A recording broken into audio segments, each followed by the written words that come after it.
Yes, so good morning. My name is Dr. Judi Wanyama. Today we have a very interesting topic to address, and really it's the role of the church and addiction.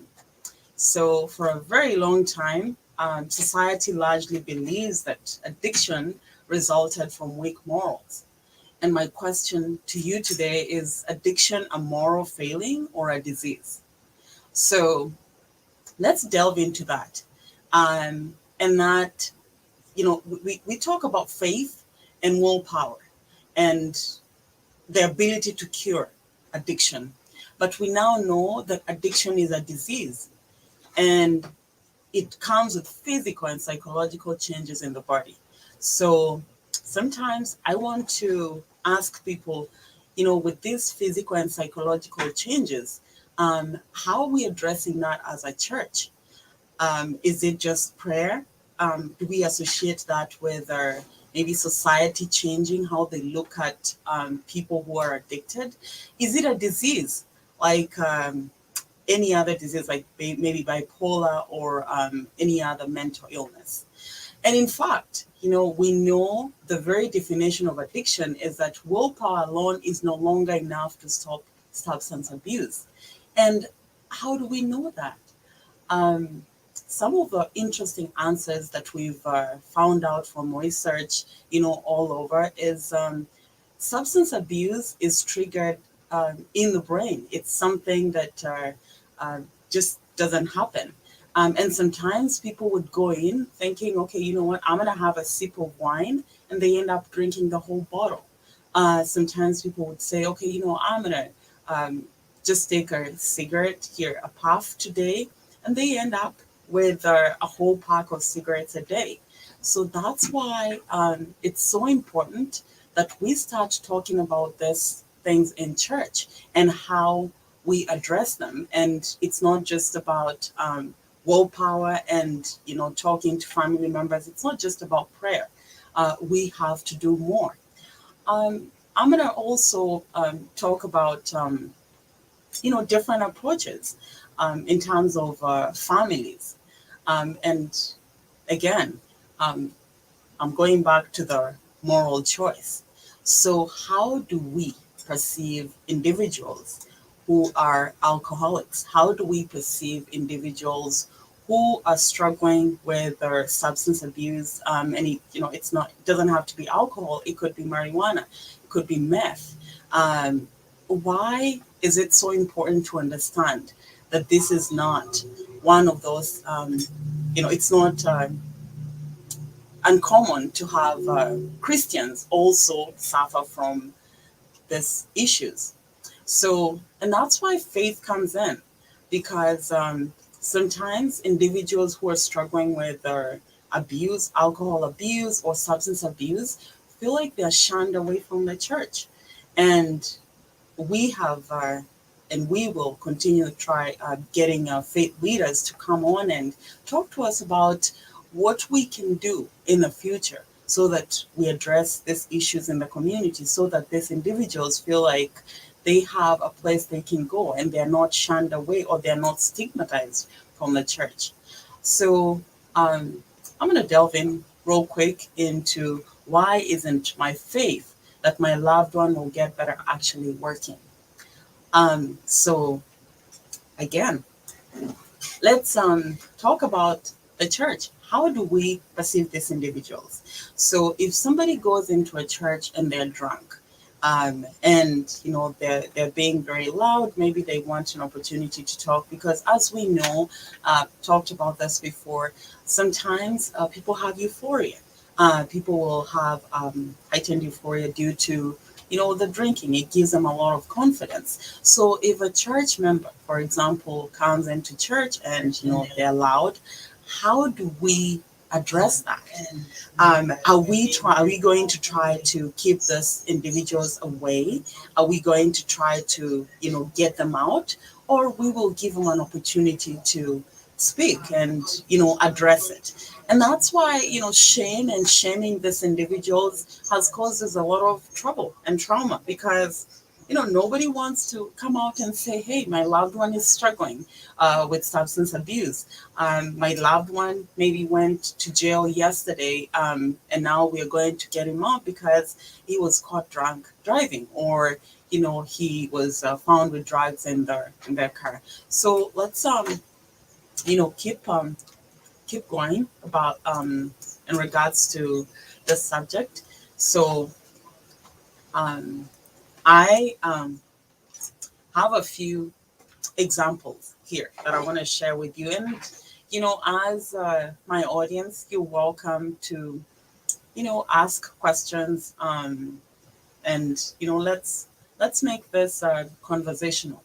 So what we found out with a lot of faith based individuals, or Christians, is there are families that enable uh, their loved ones.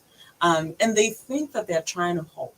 By enabling, I mean, uh, parents will give an excuse why this child could be drinking, or why this child is using drugs, or they would, try to maybe cover it up by, letting them not come to church, because nobody wants to see their loved ones in a state of, not coherent and incoherent, and not behaving according to how they should.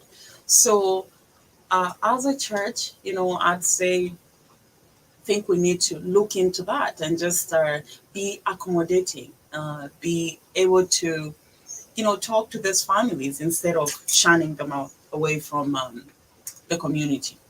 So enabling for us, for parents out there, for people with families that are struggling with addiction, I'd say this is the number one culprit. We enable them, and we enable them until things get out of hand. And this is when we decide, well, you know what, maybe I need to seek some intervention. Or sometimes we never, because of the stigma that is associated with drug abuse. So let's talk about how comfortable people are addressing drug addiction. And this is from the point of, do we accept that it's a disease, or are we still in uh, that mindset that this is something that somebody brought on themselves, they can control it if they used willpower? And this is where the church leaders come in. They need to address this as a disease, just like diabetes, just like hypertension. We need to tell people to come out, be comfortable talking about it, because now we know it's a brain disease. It's, a disease that will take over your life. It's a disease that will take over your loved ones. It's a disease that will finally just break you down, and if not kill you. And that's what we are seeing. Those are the trends that we are seeing now, even in our community here. So we have to make people comfortable, and give them some motivation to change their behavior. So by motivation, I don't mean talking to them about how horrible they are and how great they would be if they stopped drinking. Sometimes it's those small steps, those small changes. Just tell them, well, if today you didn't drink, or today you didn't smoke, what would happen? Maybe you could save that money, put it somewhere in a jar and use it for something else. That's a motivation. Maybe trying to distract them. And by that, I mean, hey, you know what? How about, we go shopping today? Or how about we go for a walk today? That is a distraction. And believe it or not, a lot of people with addiction um, would love to talk to other people who are also addicted. And that's why Alcoholics Anonymous, or any group that has individuals who are struggling with the same issue, is a benefit to these individuals. And that's what hopefully our church leaders are able to bring forth, especially with what we're struggling with right now. Um, I'm gonna keep going here. And, sometimes I always quote this to my patients that I see who are struggling. There is no discipline that is enjoyable while it's happening. It is so painful afterward. There will be a peaceful harvest of right living for those who are trained in this way. This is Hebrews 12:11. And yes, it's painful. And when I say painful, just think about a behavior that has been learned, like alcohol, the euphoria, how, people feel good when they're taking it. And initially, when you take away that, a lot of people withdraw. A lot of people, are not happy. Um, but at the end of the day, when they learn how to cope, when they realize, what, I don't have to be tied down, I don't have to be imprisoned by this drug, they do better.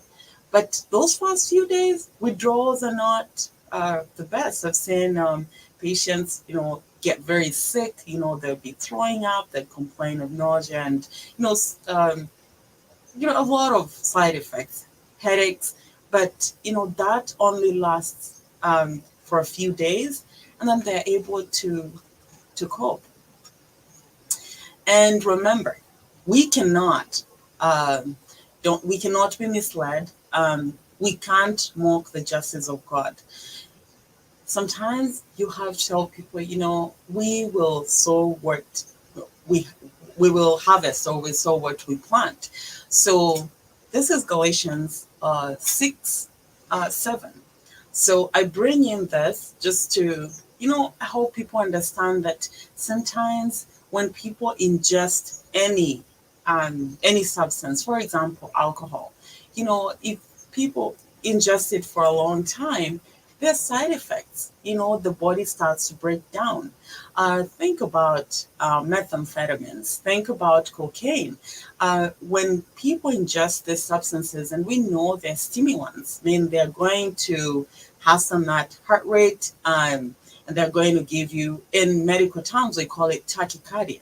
If your heart is constantly beating at maybe 200 beats an hour, how long is that heart going to last? So again, I want to relate that to the Bible.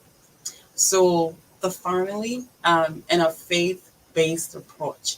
The faith-based approach, guys, is just empower the family and intervene. That we've seen that really work with some families. So empower the family to deal with the stigma and deal with the behaviors, because we know that drugs affect the brain. When drugs affect the brain, this is what happens. You will see behaviors that you've never seen.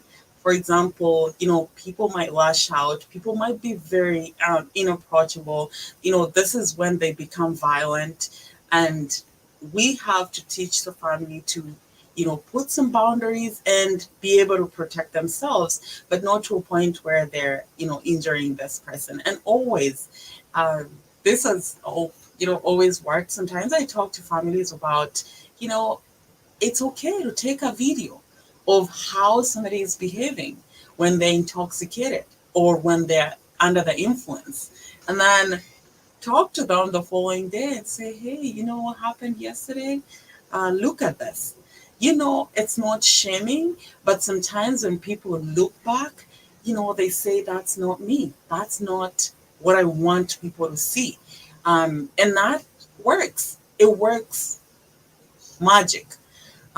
So again, empower the family, and then, those videos, now that we're in the era of the digital era, we can we can we can do this. All right. So remember these things. I wouldn't try to go for long. So I love the fact that sometimes there are things we can't change. And we have to be accepting of the things that we can't change. And the reason I say that is, an individual is responsible for their own change. Sometimes you can try as hard, and sometimes you can talk. It goes through 1 year, and goes through the other. But remember, don't take this too hard on yourself. When an individual is ready to change, they will change. And especially for anybody over the age of 21, because their brain is fully developed, they know if they can understand the consequences. So as a family, accepting things you can't change, offering that support, um, you cannot shield the substance user from natural consequences of their action. And when you do this, sometimes these things just come back to you. Because think about this. So if somebody gets a DUI, that's, because they're driving under the influence. So you shield them by giving them another car to drive, but they still have the DUI. What if they went out there and killed somebody while under the influence because you gave them a different car to drive? So you enable the behavior, and now we have a homicide because they went there and killed somebody while under the influence. So again, hopefully that resonates. Let's talk about the emotions or hardships of the substance user. I mean, a lot of our people with our substance abuse go through hardships. They go through emotions, man. Hardships meaning, they'll be broke. Sometimes they don't have a place to go. Sometimes they will lose jobs. I mean, is it your job to actually sympathize and help your loved one by bailing them out? I would say no. I always advise families to, you know, always talk to that person about what the consequences are, but it's not your job to bail them out every time this happens, because then you're really enabling the behavior. So feel the other thing that I see a lot is our adult children, feeding, sheltering them, especially when they steal, when they're lying, when they're disrupting the family life. Is it our role to do that? And I'm saying to parents, please, no. Because here, today they will steal from you, tomorrow they will steal from the neighbor. What if they stole from somebody we don't know? What if they stole from somebody who just takes out a gun and, shoots them? Then how would you feel about not addressing it? The family, though, is responsible for no longer enabling their loved one. And it's okay to be, tough. It's called tough love. And just say, hey, this has been ongoing. I want you to take responsibility. We are here to support you, but take some responsibility. You want to arrange for professional intervention in addiction services, because there's help out there. There's a helpline. People are able to actually, get this help, but they have to seek it. They have to want to change. You want to set clear boundaries. You really have to set clear boundaries. And this is for your own sanity. You have to, let your loved ones know that, hey, this is no longer going to happen, not in this household. You want to attend to their needs and healing. So, as they're going through the healing process, I want you to know that, it's okay, to help them through that healing, but not, enabling. So, you know, they have admitted, now maybe it's a drug addict, maybe it's an alcoholic, they've admitted that, they're struggling. So, and they're going through the treatment, they've held themselves accountable. So it's okay, to help them along. As the addict or the alcoholic, sometimes it's admitting that, there's truly a problem, accepting help when it's offered. And sometimes, people fight this, and we know if somebody is fighting that, they're not ready. Um, Doing the hard work to overcome the addiction. So the individual has to do the hard work to overcome the addiction. But as families and, sometimes as pilot parents, we want to fix the problem. And we never really want to go there. You never want to go there. You don't want to work harder than the person who is addicted. Meaning, you know what, you are going to fix everything. If they're late on their rent, you're going to fix that. If something happens, you're there to make sure they're okay, because that again goes back to enabling. You want to commit your loved one to a long-term recovery journey. So I can never emphasize that. And to addicts, people who are struggling out there, could be with alcohol, could be with drugs, could be with any addiction.